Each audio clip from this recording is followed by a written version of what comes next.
Vous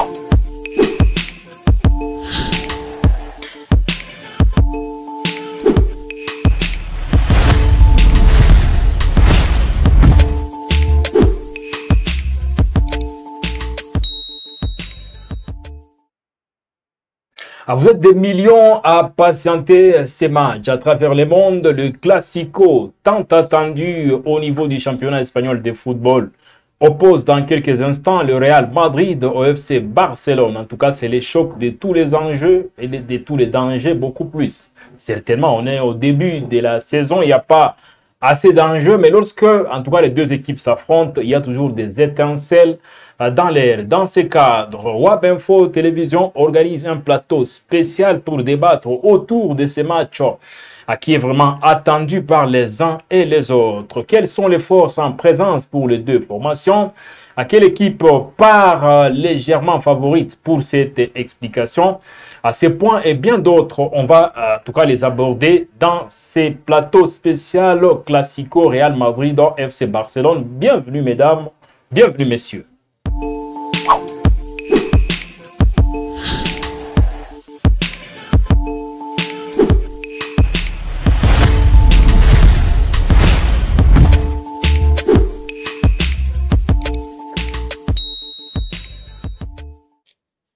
Et sur ce nouveau plateau de WAP Info Télévision, nous avons le privilège d'accueillir David Kassi, journaliste sportif et analyste sportif de la RDC. Bonjour David, bienvenue. Bonjour Richard et merci pour l'invitation. Vous êtes en super forme. Oui, très en forme. Prêt pour les classicos? Bien évidemment, c'est un match qui est des millions de personnes, comme vous l'avez mentionné dans l'introduction, entendent. Et moi, je suis parmi ces personnes qui attendent ça. Vous avez quelques chiffres, sûrement. Bien évidemment. C'est tellement important en face de vous, c'est un habitué de cette émission. Bonjour Gaëtan Kombi. Bonjour Richard, bonjour à tous les abonnés et surtout bonjour à David Kassi. En tout cas, il mérite un baptême de feu. Heureusement que je serai un peu plus tendre avec. Bon, attendons voir, wait and see, disent les Anglais. Si vous nous suivez pour la première fois, dames et messieurs, en tout cas vous êtes sur WAP Info Télévision, cliquez sur s'abonner pour vous abonner massivement à notre chaîne, à votre chaîne, et ouvrez la cloche de notification pour ne rien rater de nos informations sur WAP Info Télévision. Nous parlons de ces classicos qui opposent l'équipe du Real Madrid, en tout cas au FC Barcelone, match prévu en tout cas au stade du Real Madrid. C'est dans quelques instants du côté d'Espagne, match de la Liga, les championnats espagnols de football. Au Santiago Bernabéu, il va se passer beaucoup de choses. Mais on va essayer un peu quand même de planter les décors. Le Real Madrid revient d'une victoire in extremis face à la Juventus de Turin au niveau de la Ligue des champions de l'UEFA. C'était pénible pour le Real Madrid. Pénible, on peut le dire de cette façon parce que c'est une équipe aussi qui n'a pas vraiment eu beaucoup de temps pour faire tous les automatismes, surtout que c'est un nouveau projet, c'est un nouvel entraîneur qui est là. Il faut vraiment du temps pour que le Real se retrouve sa forme d'attente et la victoire contre la Juventus de Turin, c'était une victoire méritée pour le Real Madrid, même si c'était pénible. Et je crois que ça a donné du tonus pour cette équipe pour aborder ces classiques aujourd'hui. Et pénible, il faut quand même aussi employer ces vocables pour décrire le match entre le Real Madrid et Retafe. Non, plutôt. Et Retafe, justement, un match comptant pour la Liga. 1-0 également, il fallait patienter un carton rouge infligé à un joueur de Retafe pour voir le Real Madrid s'imposer. Ça veut dire 2 victoires, c'est vrai, il faut faire le nécessaire, mais est-ce qu'il n'y a pas assez d'inquiétude par rapport à cette ligne offensive du Real Madrid? Inquiétude, oui, je peux le dire parce que il y a qu'un seul joueur qui fait toujours la différence du côté du Real Madrid, c'est Kylian Mbappé. Il a marqué beaucoup de buts, il a permis au Real Madrid de gagner. Celui qui a aidé le Real à gagner contre le Retafe. Contre la Juventus, il a tenté, mais la victoire est venue du côté de Bellingham. Et je crois que c'est ce que j'ai mentionné, il faut du temps pour cette équipe, pour essayer un peu d'être le Real Madrid qu'on connaît. Mais il y a aussi des joueurs qui reviennent en forme, notamment Bellingham, comme je l'ai mentionné. Il y a aussi Vinicius qui a fait un très bon match contre la Juventus de Turin. Et je crois qu'avec un peu plus de temps, c'est Real Madrid pourrait être encore plus fort. Gaëtan, c'est une équipe du Real Madrid, certes, qui gagne. Est-ce que vous pensez qu'offensivement, c'est vraiment poussif? C'est très poussif parce que autant c'est une équipe qui repose intégralement sur un seul joueur, Kylian Mbappé, qui est sur les nuages. 15 buts au total depuis le début des saisons. C'est parmi les meilleurs attaquants de la planète, avec si pas les meilleurs. Haaland et Harry Kane, qui se battent un peu pour ces prix-là des souliers d'or et qui véritablement l'un d'eux va finir soulier d'or.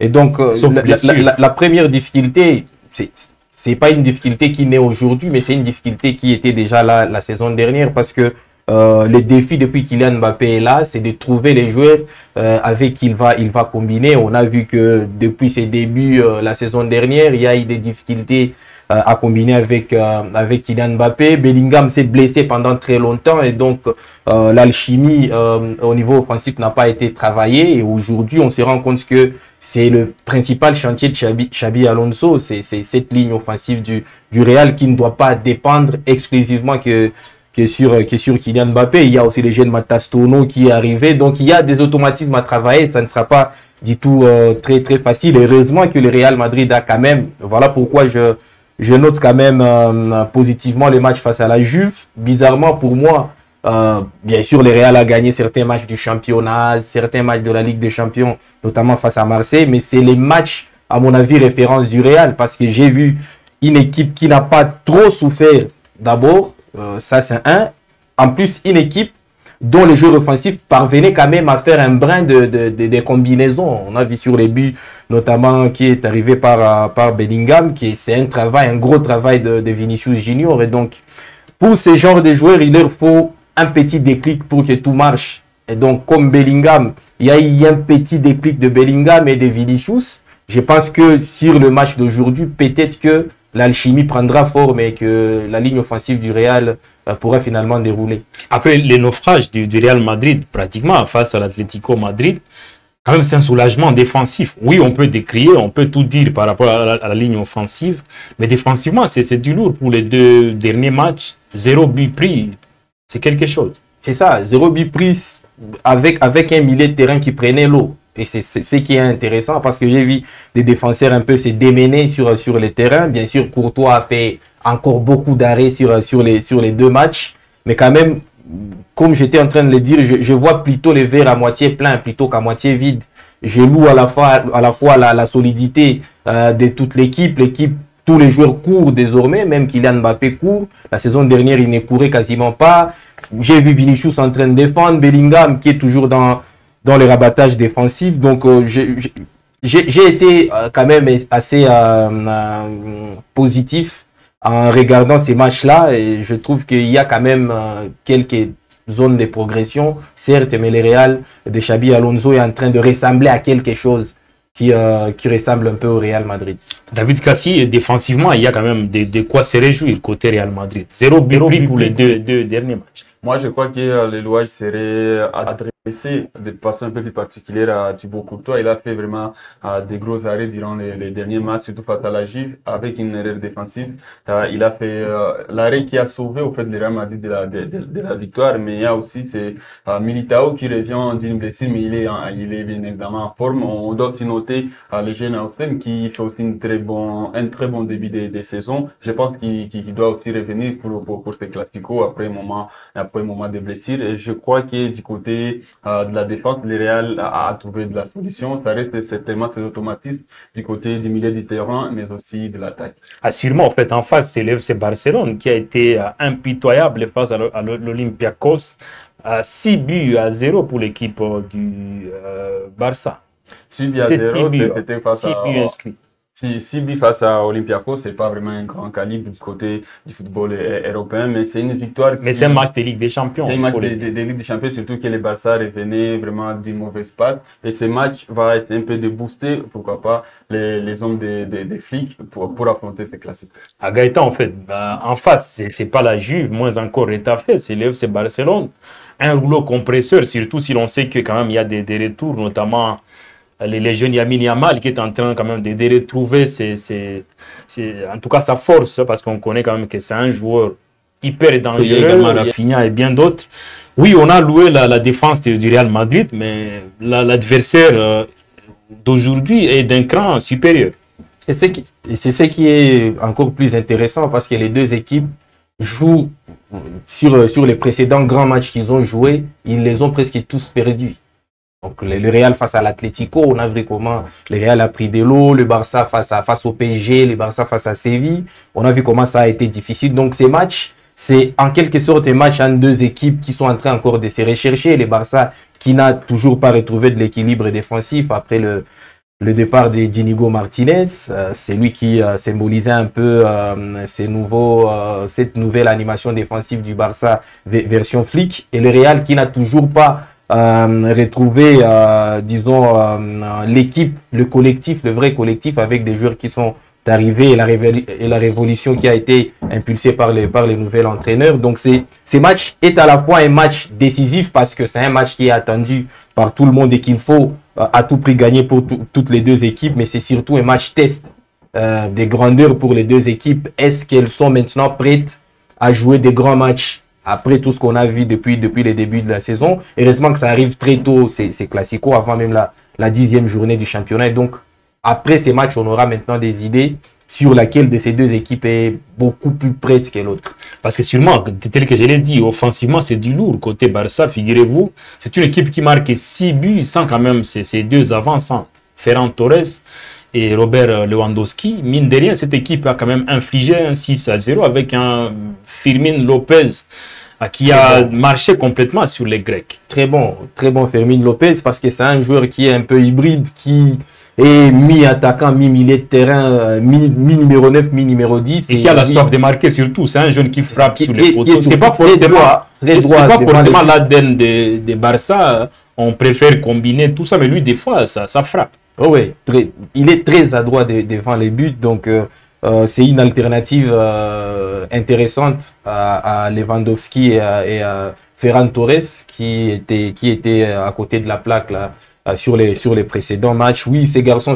il est très intéressant. Et comme je le disais lors du plateau d'avant-match du Barça contre Olympiakos, même Lamine Yamal à 50 ou 60%, un Rashford à 70%, c'est suffisant pour cartonner cette défense de l'Olympiakos. Donc le Real doit faire attention, surtout sur le plan défensif. Ah ouais, c'est ça. Et heureusement que le Real, d'une part, il y a une équipe du Real qui commence à apprendre à mieux défendre. Certes, ce n'est pas face à des grosses équipes, à des grosses lignes offensives, mais c'est quand même une équipe qui commence à apprendre comment défendre. Et on aura, voilà pourquoi j'ai dit que ces matchs, c'est un véritable test pour les deux équipes. On rappelle qu'il y a un écart de 2 points seulement qui sépare les deux équipes. Le Real Madrid est leader provisoire, en tout cas du championnat espagnol, avec 24 points contre seulement 22 pour l'équipe du FC Barcelone. En cas de victoire de Barça, ce sera déjà une première place qui sera récupérée. Ça veut dire que c'est un enjeu qui est important. Un grand enjeu, mais on connaît déjà, on ne doit pas oublier. Et puis encore aussi des victoires du Real Madrid, il va creuser de l'écart, et c'est l'objectif pour les de Xabi Alonso de défoncer, parce que les grandes échéances aussi seront très dures lors de la deuxième partie de la saison. Et pour moi, je crois qu'il est Real, si on peut déjà le dire, par un peu favori, parce qu'ils vont jouer du côté de Bernabeu, mais aussi parce qu'ils ont Mbappé, mais aussi du côté de Barcelone, il y a beaucoup d'absences. Les titulaires qui sont absents, notamment Rafinha qui a fait très mal vraiment durant les classicos de la saison dernière. Il y a aussi Olmo qui est absent, il y a aussi Lewandowski qui est absent. On va parler parce qu'on va avoir toute une page consacrée aux absents. On les dit, les absents ont toujours tort. Si on revient sur la question, je crois que le Real Madrid va essayer un peu de tenter de creuser l'écart, mais ça ne sera pas vraiment facile parce que FC Barcelone aussi va essayer un peu de pouvoir récupérer sa première place après avoir perdu durant les dernières journées. Alors Gaëtan, il faut me le dire, on va ouvrir ces chapitres relatifs aux absents, et le grand absent côté Barcelone, c'est pour les coachs. Hansi Flick. On rappelle quand même qu'il avait été il avait été expulsé lors du match contre l'équipe de Girone. Match gagné in extremis grâce au but signé à Ronald Araujo. On avait beaucoup plus parlé de ces buts inscrits par les défenseurs du Real Madrid, du Barça, des capitaines d'ailleurs qui a été contre toute attente aligné comme avant-centre. Parce que sûrement le Barça est obligé quand même de faire sans ces deux avant-centres. Il fallait quand même chercher une alternative devant. On avait en tout cas opté pour Araujo. Il avait marqué un superbe but. Et puis le plus grand absent, c'est Hansi Flick qui ne sera pas sur les bancs, mais quand même, il va suivre son équipe de loin. Comme par hasard, parce qu'il y a une nouvelle approche d'ailleurs créée le football, il a changé. Évidemment, qui rentre effectivement dans cette théorie de Kylian Mbappé, une approche qui a été créée par Luis Enrique en disant que les entraîneurs regardaient mieux leurs équipes en étant en tribune. Mais moi, je pense que oui, c'est une grosse perte pour le Barça parce que, comme j'ai l'habitude de le dire, les équipes ressemblent à leurs entraîneurs et pour qu'une équipe ressemble à son entraîneur, c'est cette énergie que transmet l'entraîneur à ses joueurs au bord du terrain. Juste au bord du terrain, il est très important. Lorsqu'il faut remonter les morales des troupes, il faut que l'entraîneur soit là. Et donc, voilà tout ce qui me dit que, voilà, il fallait que Flick soit là dans cette bataille parce que c'est la première véritable bataille en championnat pour le Barça. Dommage qu'il ne sera pas là et on sait que voilà, c'est quelqu'un qui est très sanguin, qui a un tempérament un peu volcanique. Et surtout qui entraîne des jeunes joueurs. Ouais, c'est ça, qui peut à la fois, dont le tempérament peut à la fois transmettre de l'énergie positive à ses joueurs, tout comme de l'énergie négative parce que on le voit tout le temps sur les nerfs. Et donc, moi, j'aurais bien voulu qu'il soit au bord du terrain. Mais peut-être que son absence va peut-être insuffler de la tranquillité, de la confiance, de la maîtrise aussi à ses joueurs. C'est du 50. S'il était là, peut-être qu'il allait transmettre de l'énergie négative. Ou peut-être comme il n'est pas là, peut-être que ça va insuffler de la maîtrise et de la confiance à ses joueurs. À quoi qu'il en soit, il sera remplacé sur le banc. Pas remplacé parce qu'on ne veut pas quand même remplacer l'entraîneur. Mais sur le banc, il y aura son adjoint, Marcus Sor, qui bien sûr sera là pour diriger les jeunes joueurs. D'ailleurs, c'était lui qui était plutôt en conférence de presse veille des matchs. L'absence du coach a toujours peut-être un impact sur les jeux, vous le pensez, surtout en termes d'applicabilité sur le terrain. Est-ce que vous pensez que son absence peut impacter un tout petit peu, en tout cas, tout ce qu'il a pu donner comme directive?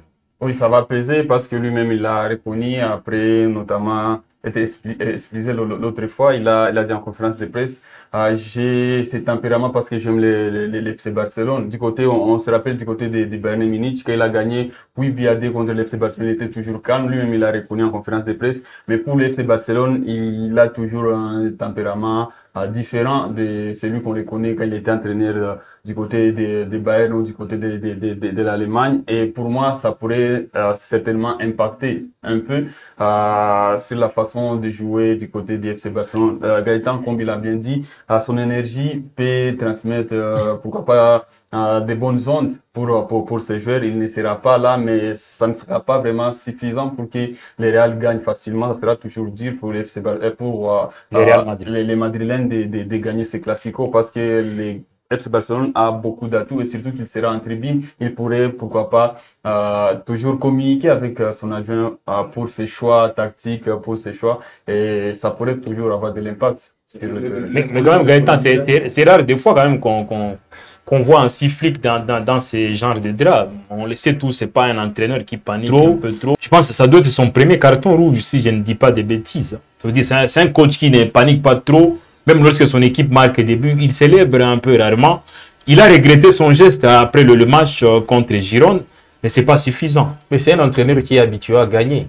Parfois à gagner par des scores fleuves. Donc, ces débuts de saison du Barça ne doivent pas forcément lui donner de la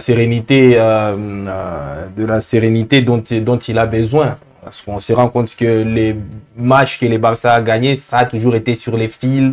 Ce n'est pas vraiment une équipe qui est souveraine sur les terrains. Du coup, tu as un entraîneur qui est habitué à gagner, qui incarne la mentalité de la gagne, qui n'est pas aussi serein au bord du terrain. Donc moi, je trouve ça normal que son tempérament ait changé d'un coup. Mais moi, je pense que quand tu entraînes une équipe composée intégralement des jeunes joueurs, il faut aussi être capable de comprendre que ça peut mal se passer sur certaines séquences. Et donc, moi, je pense que ça fait partie de son apprentissage. Il est encore très jeune. Il fait partie de cette fameuse nouvelle école des entraîneurs.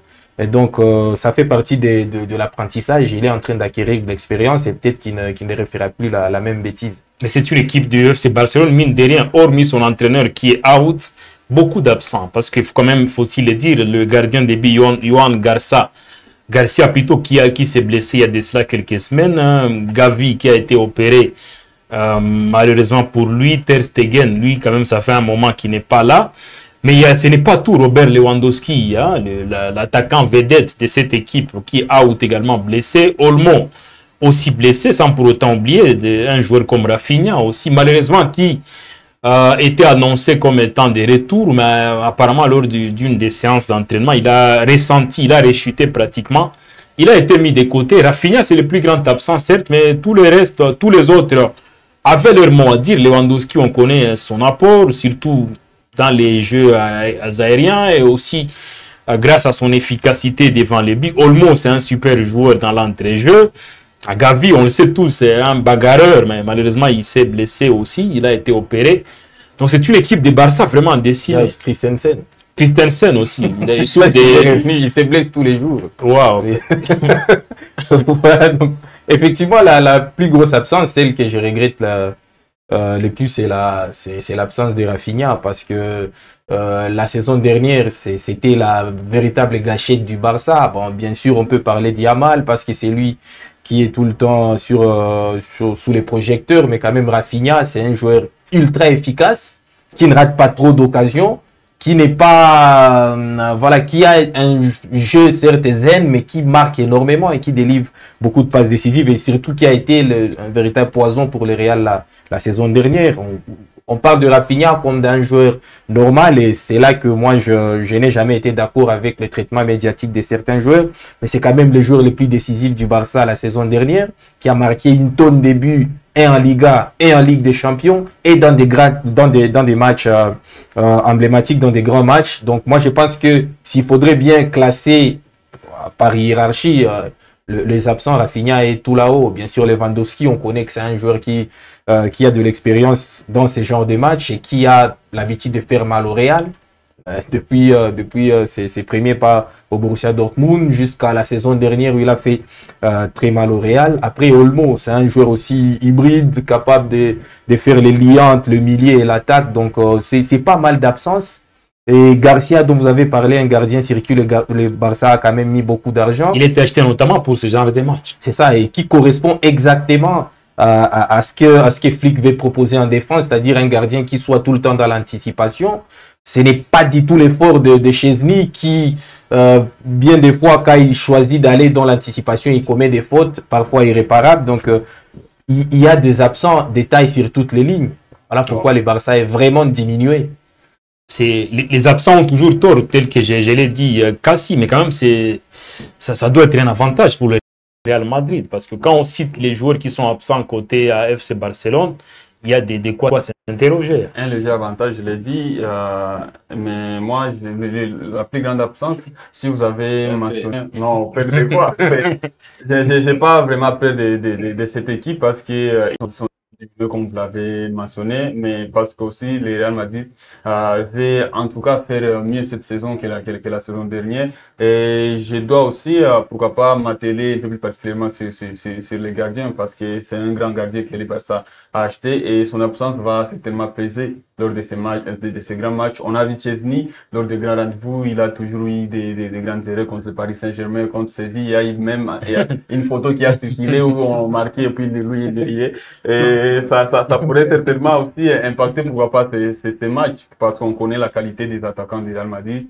Il y a Mbappé qui est très en forme, et la saison dernière, il a mis triplé contre ces mêmes gardiens. Le Barça est aussi diminué du côté de la défense, et c'est pas toujours cette équipe qui a bien défendu la saison dernière. Inigo Martinez est parti du côté d'Al Nassr et ça a eu de l'impact depuis le début de la saison pour les Blaugrana. Du côté aussi de l'attaque, c'est la même chose. Il y a certainement Olmo qui n'est pas là, mais on a vu Fermín Lopez faire mieux qu'Olmo, et je crois que là, c'est vraiment quelque chose qui a compensé cette absence. Mais Lewandowski, on connaît aussi son impact lors des grands matchs. C'est lui aussi qui a fait, pourquoi pas, il a été décisif lors des derniers Clasico, et son absence aussi pourrait pas avoir des impacts négatifs pour l'FC Barcelone. En face, comme c'est un Real qui a beaucoup plus de revenants que d'absents, parce que Wijnaldum, lui, il est de retour, le jeune défenseur central quand même. Il est vraiment intéressant dans le bastion défensif de l'équipe du Real Madrid. Alexander Arnold aussi qui signe son retour. Carvajal, le vétéran, pratiquement il est de retour également, sans pour autant oublier Dani Ceballos qui est aussi de retour. Il n'y a que 2 absents côté Real Madrid d'après en tout cas nos informations. Il y a Rudiger et Alaba. Donc pour le reste, le coach Xabi Alonso a pu récupérer quand même son équipe, je pense, à plus de 95%. Oui, les retours qui feront certainement du bien. On a vu Bellingham qui revient, il a marqué dernièrement. Il y a aussi Houssen. Moi, je l'attendais de pied ferme parce que ce sera aussi le grand test pour lui contre l'FC Barcelone. Il y a aussi Carreras qu'on a vraiment encensé lors des saisons dernières face à Yamal. Ça sera aussi un grand duel qu'on devra suivre aujourd'hui, Yamal, Carreras. Même s'il était un peu en deçà face à l'équipe de l'Atlético Madrid. Bien sûr, auteur des grosses matchs. Là, il est vraiment très attendu en tournoi aujourd'hui face à Yamal. Je pense qu'il pourrait avoir de l'aide sur les bancs. Vous l'avez mentionné, il y a Alexander qui est revenu. Et si on essaie un peu de l'aider dans ce sens, ça sera vraiment très bien pour le Real Madrid de défendre face à Yamal parce que il a déjà commencé son show lors d'une émission. Il a vraiment... On va en parler. On ne peut pas ne pas en parler, rassurez-moi. Alors, Gaëtan, en face, c'est une équipe du Real Madrid quand même qui est bien rodée avec beaucoup de nouveaux, pas de nouveaux visages, mais des visages qui sont familiers, des visages qui maîtrisent ces classicos. Faut-il quand même les dire. C'est une vraie aubaine pour Xabi Alonso. Mais est-ce qu'il aura besoin de tous ces revenants? Moi, je ne sais pas. Parce que... Il aura beaucoup de choix à faire. Parce que j'ai trouvé, par exemple, les retours que je ne souhaitais pas pour les Real, pour ces classicos, c'est lui des latéraux, Arnold et Carvajal. Parce que moi, j'ai toujours dit que les vrais postes de Valverde, c'était les postes de numéro 2. Ça n'a jamais été un bon milieu de terrain. Je le trouve plus à l'aise sur ces postes-là depuis qu'il y évolue maintenant. Et donc, avec le retour de Carvajal, peut-être que Xabi Alonso va une fois de plus se perdre et se tirer une balle dans les pieds en remettant Valverde au poste de numéro 8. Et moi, je vous dis, sincèrement, si tu vois ça au début du match, c'est la catastrophe absolue pour les Real. J'espère que ça ne va pas arriver. Voilà pourquoi je n'espérais pas que Carvajal et Trent Alexander-Arnold rentrent si tôt pour avoir mal aux yeux en regardant Valverde au poste de numéro 8. Après, oui, bien sûr, c'est une aubaine pour Alonso parce qu'il aura un peu plus de choix que face à la Juve ou lors de précédents matchs. Avec aussi les retours qui lui a fait du bien de Camavinga, un joueur capable d'apporter de la grinta au milieu de terrain et dont il ne s'est pas passé depuis quasiment son retour. Donc Aurélien est toujours là, il est toujours là, capable de siffler en défense centrale lorsqu'on a besoin de lui. On sait tous Aurélien, dans des matchs comme ça, il n'est pas toujours irréprochable. C'est ça, donc Tchouaméni. Non mais heureusement qu'Alonso a beaucoup de choix. Un joueur qu'on n'utilise pas et que moi j'aime beaucoup. Parce que, à mon avis, s'il faudrait trouver un joueur qui porte les mêmes prototypes des joueurs que Toni Kroos, c'est Ceballos. Malheureusement, c'est un joueur qu'on n'utilise pas trop. C'est un joueur sur qui peut-être Alonso aurait compté, mais qui n'a pas une bonne presse aussi. Et qui revient d'une blessure. Qui revient aussi d'une blessure, mais j'aime quand je vois ces joueurs-là parce qu'au moins je me représente quelque chose de Kroos dans tout ce qu'il fait. C'est quelqu'un. C'est du passé, c'est du passé très lointain, donc on ne se rappelle même plus de lui. À un moment, il était même mis sur le marché. Il y a des clubs qui s'étaient positionnés pour prendre Dani Ceballos. Il était prêt à Marseille. Oui, bien sûr, notamment. Mais beaucoup d'autres clubs, quand même. Mais en termes de football, en termes de qui, dans ces milieux de terrain du Real, moi je pense que c'est un joueur très important. Et puis ce qui est sûr est qu'au niveau de l'entrée-jeu, quand même, Xabi n'aura pas assez de problèmes parce que déjà lui c'est un ancien milieu de terrain. Mais il a quand même, Xabi a insisté lors du mercato qu'il voulait acheter un milieu de terrain supplémentaire. Mais Pérez, comme on le sait, c'est quelqu'un de tout puissant, qui ne, très philosophique, qui ne flanche pas aux exigences des entraîneurs, ne lui a refusé. Aujourd'hui, on se rend compte que dans la création notamment au Real Madrid. Mais quand même, ils ont beaucoup de milliers de terrains à Arda qui sont presque de même profil. Il y a Kamavinga, il y a Aurélien Tchouaméni, Ceballos, Bellingham. Non, mais tu prends Kamavinga, Tchouaméni, c'est presque le même profil. Valverde. Après, non, mais il avait besoin d'un très bon numéro. Valverde, non, mais je suis désolé, ça n'a jamais été. Mais il est milieu de terrain. Il avait besoin d'un numéro 8 du type Pedri, par exemple, au Barça, du type Vitinha au PSG, un joueur capable de. Voilà, d'apporter cette touche technique là au milieu de terrain. Il n'est là presque pas eu parce qu'il sollicitait un joueur du Bayern Leverkusen. Pérez n'en voulait pas. Non, bien sûr. Ouais, c'est ça. Donc aujourd'hui, voilà pourquoi j'ai dit que le profil de Ceballos c'est unique. Parce qu'au moins lui, il est capable d'apporter cette dose technique. Si tu mets Tchouaméni et Kamavinga, bah là c'est les combats, mais ça parle le français dans les milieux de terrain. C'est les combats, ça part au charbon, mais ça manque ces joueurs techniques là intelligents comme Kroos, comme voilà, comme Pedri par exemple au Barça ou comme Vitinha, capable de casser les lignes de par voilà, de par ses mouvements, de par ses gestes. Donc voilà pourquoi moi je pense que le milieu de terrain du Real est toujours incomplet.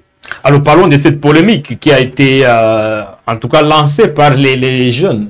C'est l'un des plus jeunes de tous, parmi ceux qui vont d'ailleurs participer à ces classicos. Lamine Yamal, c'est vrai, on le sait tous, en termes de talent, il est indiscutablement le meilleur joueur, peut-être, actuellement sur le terrain. Ça peut être discutable, mais je pense qu'en termes de talent, il n'y a pas beaucoup à lui reprocher.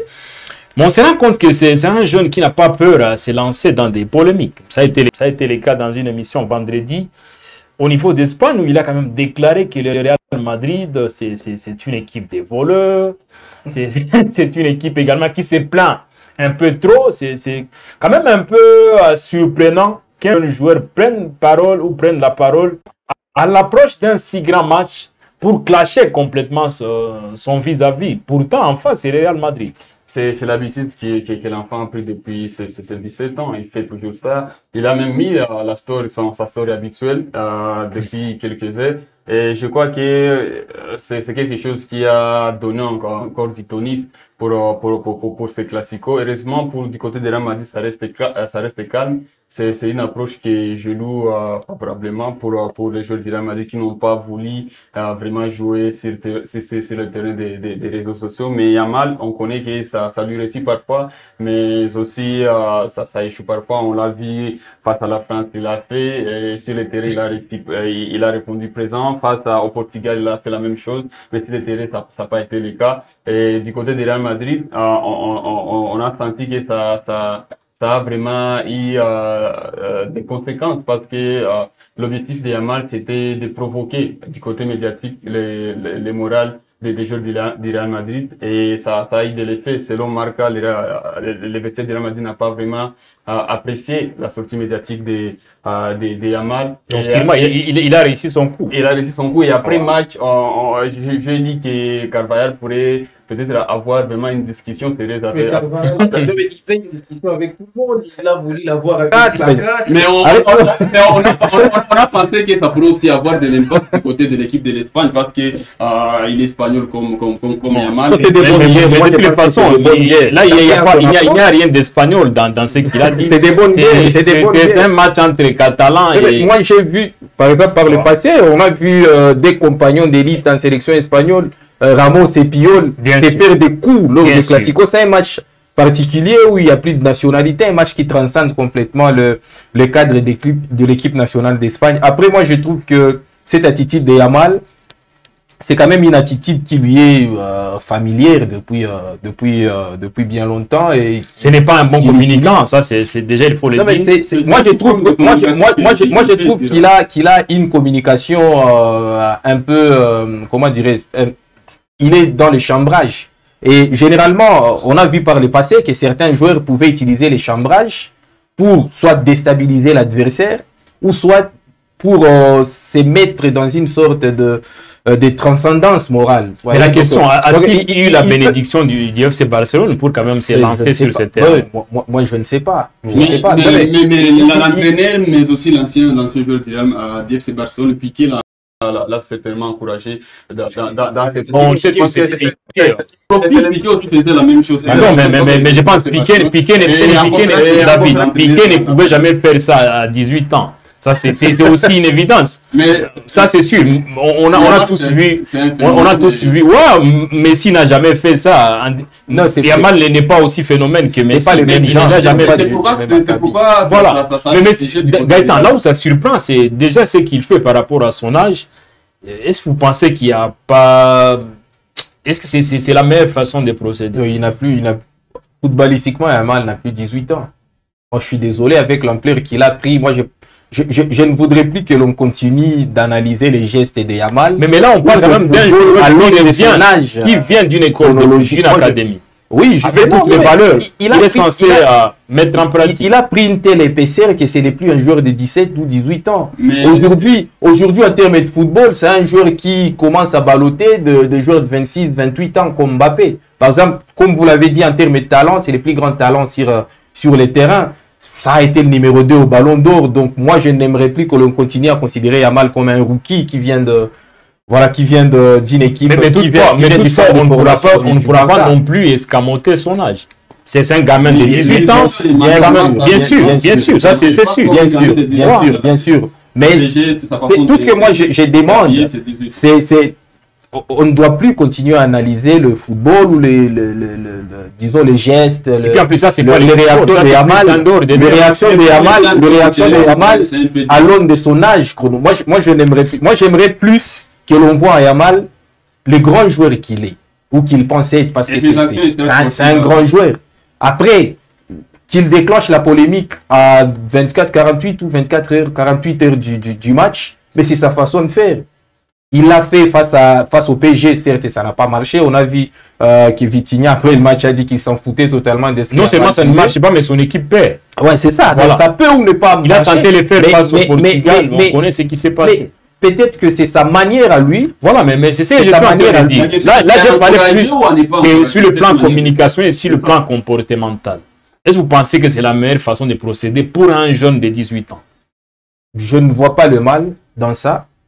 Donc vous l'encouragez à trimballer avec des vieilles dames? Non, mais là, c'est autre chose. Bien sûr. Moi, vous me posez la question par rapport à la manière de communiquer. Ouais, on peut jeter du feu. Tout est communication. À 48 heures du match. Moi, j'ai vu certains classicos où les joueurs du Real, grâce à de telles communications, à de telles polémiques avant les matchs, avaient complètement pété les plombs. C'est pas aussi... Et lorsque vous appelez le Barça, non mais techniquement aujourd'hui, avec les absences qu'il y a, le Barça arrive quand même en ballottage défavorable face au Real. Et il faut bien quelque chose pour essayer un peu... Voilà pourquoi j'étais en train de dire qu'il peut utiliser ces chambrages-là pour se transmettre une énergie positive. Il sait qu'il sera sifflé, forcément il sera sifflé au Bernabeu, ça c'est sûr, avec tout ce qu'il a dit.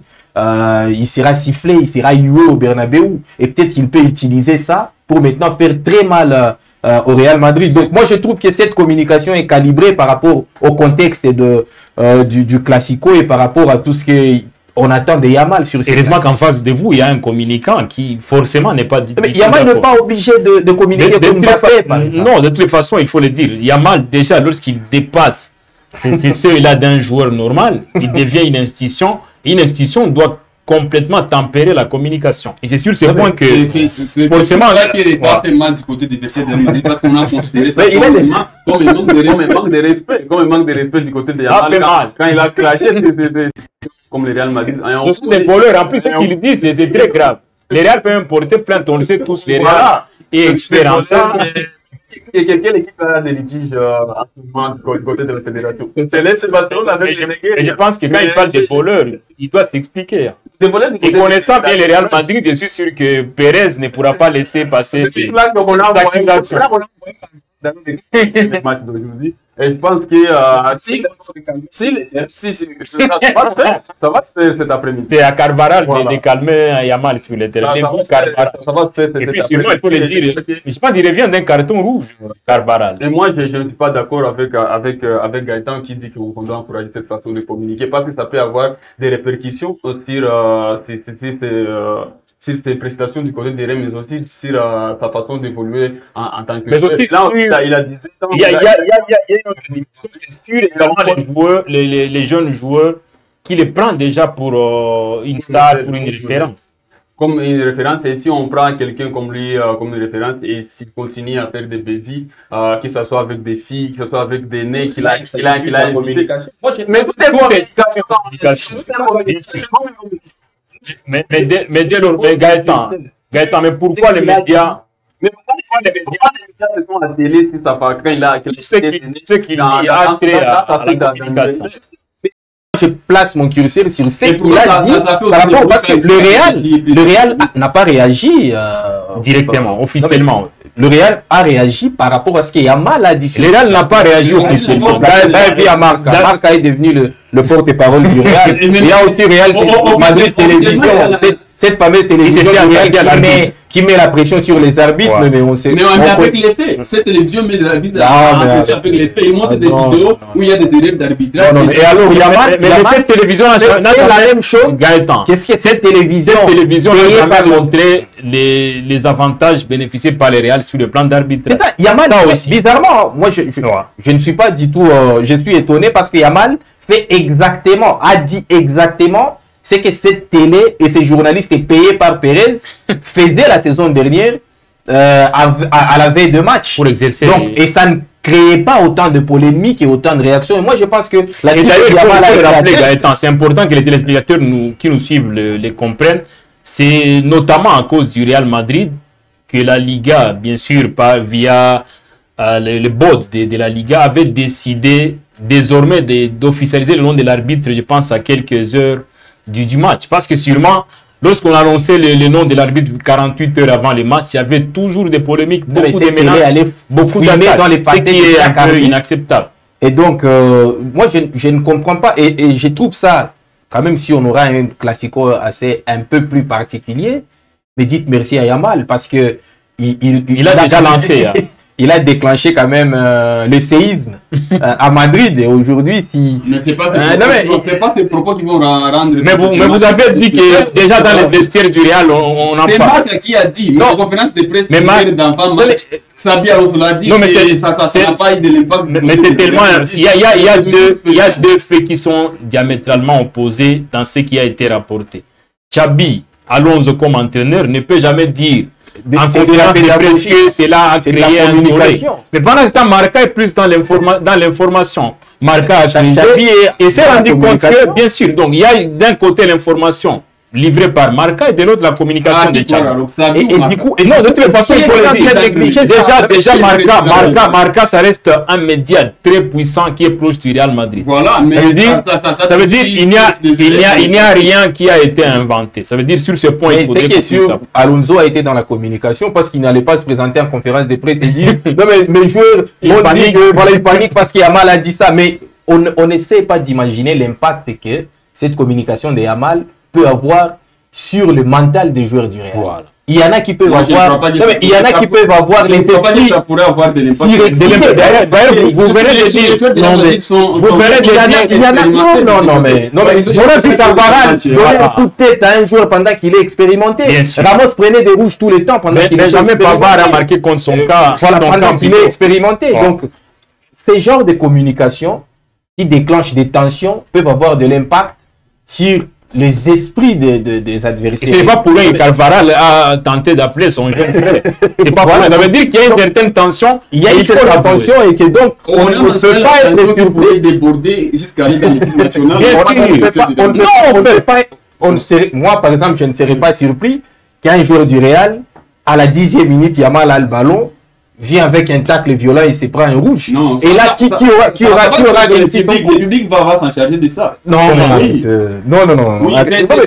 Il fait tout un genre de comédie. Yamal, moi, je pense qu'il a réussi aux joueurs du Real maintenant de calmer leur tension. Parce que Yamal, lui, a atteint sa cible. Sa cible était de provoquer le Real, d'entamer le mental des joueurs du Real et les esprits de certains. Tu mets Rudiger qui est par exemple, heureusement il ne sera pas là, mais un mec comme Rudiger, tu les chambres avant le match, il va régler ça sur le terrain.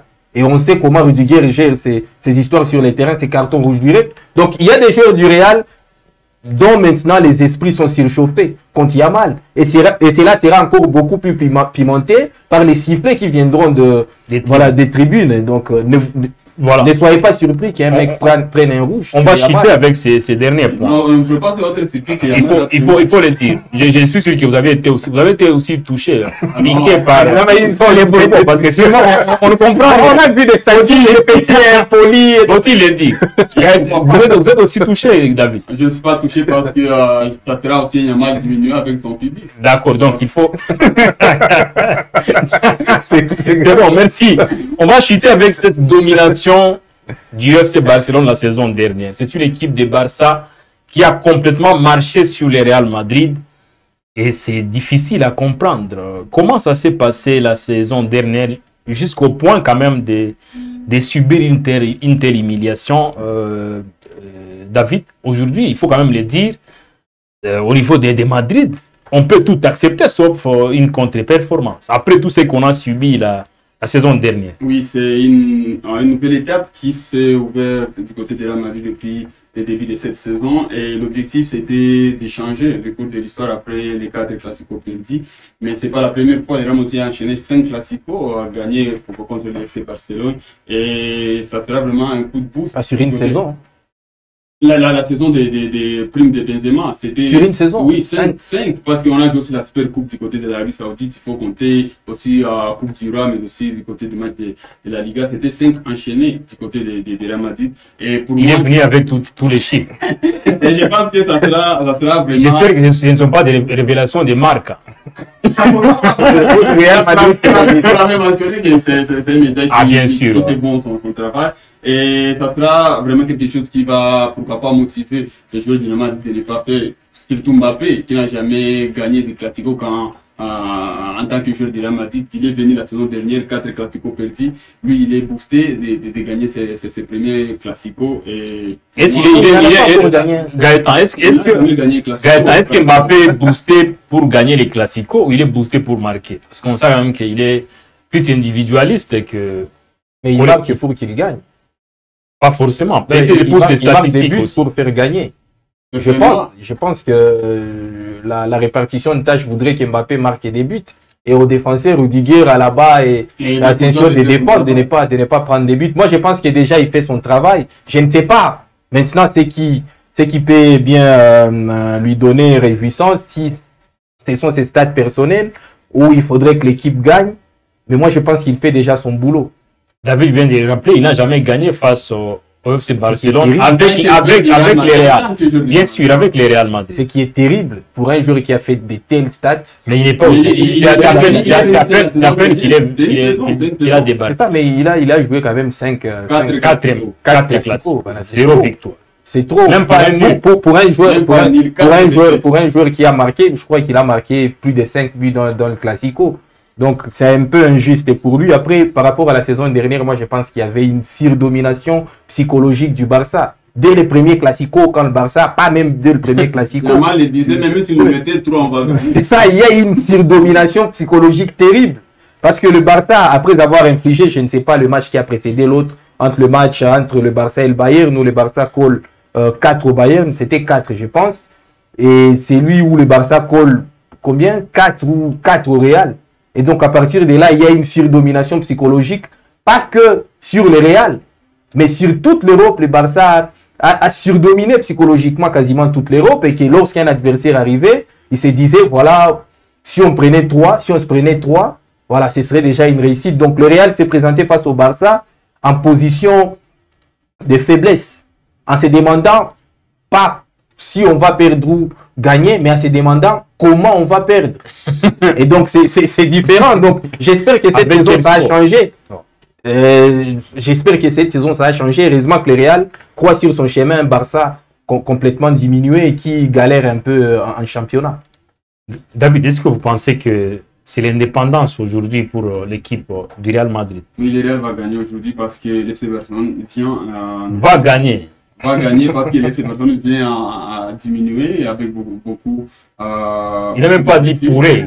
Va gagner. Donc il a certainement gagné. Il est même prêt à mettre sa casquette en jeu. Il va certainement gagner parce que les Barça vient diminuer, ça sera du côté de Santiago Bernabéu, même si on connaît qu'actuellement les stades ne jouent pas grand-chose quand il s'agit des classicos, que ce soit au Camp Nou ou au Bernabéu. L'équipe mais le Barça aime le Barça aime le Bernabéu. Hein. Oui, ces derniers temps, ça lui réussit, mais aussi parce que Kylian Mbappé est en forme et ça sera aussi, pourquoi pas, le temps de faire de faire mieux que la saison dernière. Ce sera le premier match de la saison face au Barcelone et le Real va pouvoir commencer bien parce qu'ils ont vraiment eu 4 défaites d'affilée et c'est une nouvelle étape qui commence pour le Real Madrid avec Xabi Alonso. Ça sera un grand match test et lui aussi il a besoin de prouver à Florentino Pérez qu'il peut compter sur lui pour les grands rendez-vous. Le Real va gagner. Le match est déjà terminé, d'après David. Moi, la saison dernière, je me poserais plutôt la question de savoir comment le Real va perdre, avec combien de buts d'écart. Mais cette saison, avec le contexte actuel, le Barça a perdu Martinez, qui était le patron de la défense la saison dernière. Le Barça connaît énormément de blessures. Le Barça connaît un début de saison aussi un peu poussif. Donc, tout ça fait en sorte que le Barça arrive quand même un peu plus diminué que la saison dernière face au Real. Après, le Classico, ça reste un match particulier. Généralement, c'est lui qui croit qu'il arrive plus affûté qui perd. La fameuse théorie du danger. D'Erigo Persson.